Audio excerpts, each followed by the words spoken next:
Oke, selanjutnya kita akan masuk di biaya. Jadi tadi pendapatan, jenis-jenis pendapatan dalam perusahaan itu apa aja sih? Nah, udah kita jelasin. Sekarang kita masuk ke komponen biaya.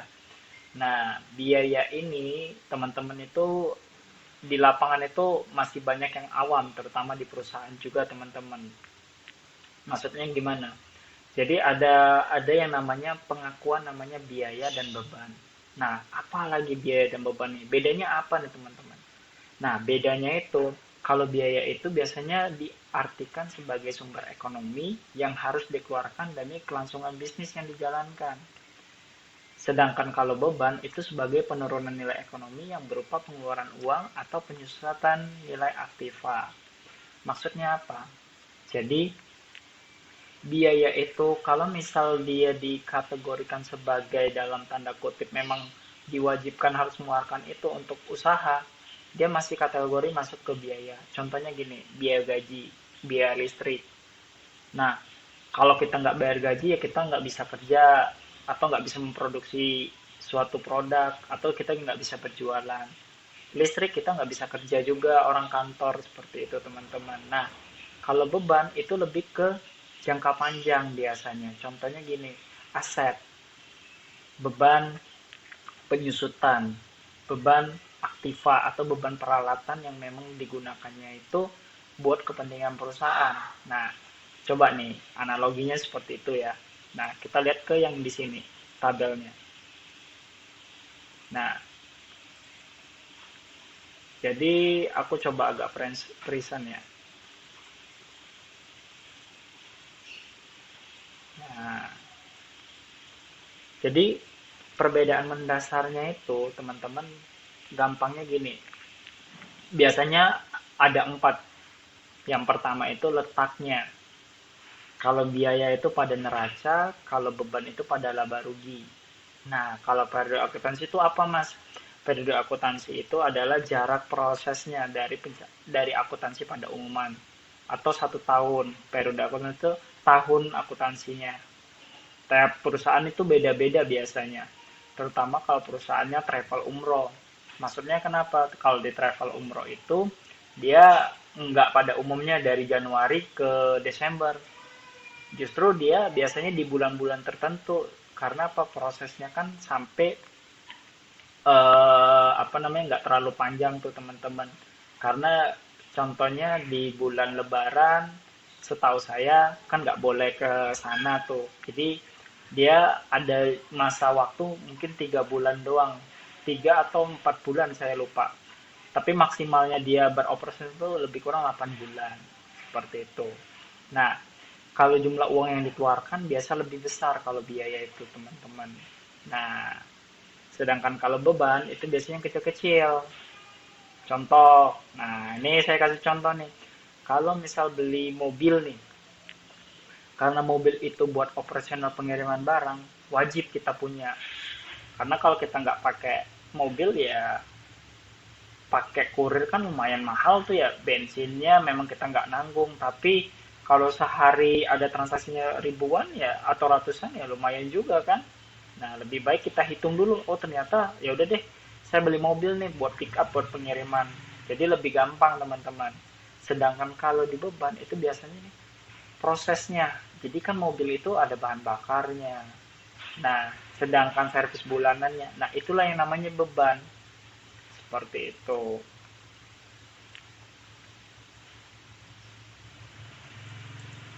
Nah, ini yang namanya beban yang diartikan sebagai ekonomi yang harus dikeluarkan demi bisnis yang dijalankan, teman-teman. Saya next ke jenis biaya. Hmm. Hmm. Nah, ini sebenarnya gampang teman-teman, nggak usah pusing-pusing sebenarnya. Jadi ingetin aja kalau konteksnya dia biaya langsung itu kategorinya masuk HPP.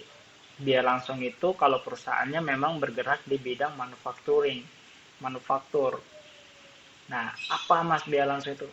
Contohnya biaya yang langsung dalam include di produksi atau yang terlibat langsung di dalam produknya sebuah barang yang dijual atau jasa yang dijual.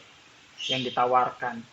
Contohnya kalau di sini saya asumsikan ada biaya membeli bahan baku barang, dan membeli bahan baku ini wajib hukumnya karena langsung dia untuk proses penjualan barang, sedangkan di tenaga kerjanya itu yang packagingnya teman-teman. Nah, dia saling keterkaitan. Sedangkan kalau biaya tidak langsung, karena ini tadi kan dia membeli bahan baku, terus dia ternyata ndak ndak langsung ke produksi teman-teman. Jadi ada mesin juga yang mengolah bahan baku tersebut yang untuk dijual tadi. Nah, biaya tidak langsungnya ini adalah contoh simpelnya mesin pada oli pada mesin. Terus yang ketiga adalah biaya variabel. Nah, biaya variabel ini gampangnya biasanya dia proporsional jangka waktunya tertentu. Jadi kita untuk menghitung variabel itu misal kerjanya berapa hari dengan durasi misal 8 jam dengan produktivitasnya segini, dia akan mendapatkan gajinya segini. Nah, itu namanya biaya variabel. Jadi tentatif tergantung dari kinerjanya. Itu bisa dimasukkan biaya variabel tergantung dari kebijakan perusahaan, teman-teman. Nah, tapi biasanya kita ini untuk mengklasifikasiannya aja biar teman-teman di lapangan besok lebih gampang. Sedangkan kalau biaya semi variabel itu digolongkan biasanya biaya tetap hampir sama kayak apa ya, biaya variabel sebenarnya, cuman memang dia lebih ke simpelnya buat keperencanaan aja, ke perencanaan dengan pengendalian laba. Maksudnya apa, Mas? Jadi ada yang namanya semi variabel. Maksudnya apa? Ini cuma sebagai kayak perencanaan doang. Buat dianalisa, oh ternyata kalau aku mengeluarkan biayanya angka segini, biayanya segini ya. Tapi kalau aku pakai variabel ini, harganya segini ya. Nah, disitulah akan ada analisa. Yang terakhir biaya tetap. Nah, biaya tetap di sini adalah biaya yang rutin dikeluarkan. Ya, bisa sewa kantor, listrik, bisa gaji, internet. Nah, itu masuknya biaya tetap, tergantung dari industri perusahaannya. Next, kalau beban-beban penjual jenis beban itu contohnya beban penjualan yang berkaitan langsung dengan packaging, labeling, stiker, dan ongkir. Beban administrasi umum yang berkaitan dengan operasional sebuah perusahaan seperti ini. Nah, sedangkan beban penyusutan yang berpengeluaran aset biasanya dihitung umur ekonomisnya. Yang keempat ada namanya beban tangguhan. Tangguhan ini adalah beban yang masih belum dibayar atau masih menunggu jarak jangka waktu tertentu.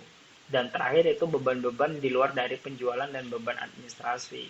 Contohnya ada biaya yang di luar dari umumnya perusahaan.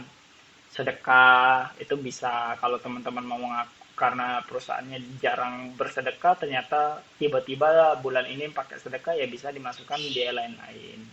Karena untuk sedekah sendiri dari sisi pajak pun dia ada hitungannya sendiri. Maksudnya hitungannya itu ada pengklasifikasinya sendiri. Yang itu namanya koreksi fiskal.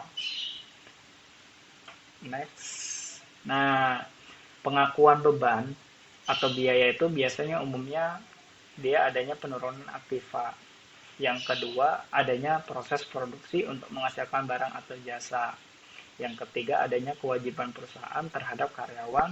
Yang keempat, adanya kewajiban perusahaan tanpa diiringi dengan perolehan aktiva. Simpelnya garansi produk. Nah, jadi kalau misal ada penurunan aktiva, jadi beli mobil tadi, nah makin kesini makin tiap tahun kan makin turun tuh. Nah, dia diakui sebagai beban, namanya beban penyusutan. Terus ada produksi yang menghasilkan barang atau jasa. Nah, bebannya itu nanti kalau ada produksi yang berkaitan dengan hal-hal stiker, labeling, dia masuknya ke beban. Karena relatif masuknya ke laba rugi. Sedangkan kalau kewajiban terhadap kewajiban perusahaan terhadap karyawan itu biaya gaji tadi teman-teman. Itu masuk juga di keakuan beban. Seperti itu. Terakhir yang tadi saya bilang kalau kewajiban perusahaan tanpa diiringin perolehan aktiva itu maksudnya garansi produk. Nah, di sesi ini pada umumnya kesimpulannya beban yang berkaitan dengan beban itu berkaitan atas pendapatan teman-teman dan harus diakui pada saat pendapatan itu diperoleh. Sedangkan beban yang berkaitan langsung dengan prosesnya memperoleh pendapat harus diakuin pada saat beban itu tersebut dimanfaatkan. Intinya adalah proses pengakuannya, teman-teman. Teman harus paham bahwasannya apa? Tergantung dari kebijakan perusahaan. Makanya saya bilang di kelas kita ini saya cukup memberikan basic, tapi nanti yang paling menentukan nanti itu ketika terjadi di lapangan. Makanya ada proses mentoringnya. Oke, dari saya di next video saya akan coba menjelaskan contoh persamaan akuntansi. Stay tune.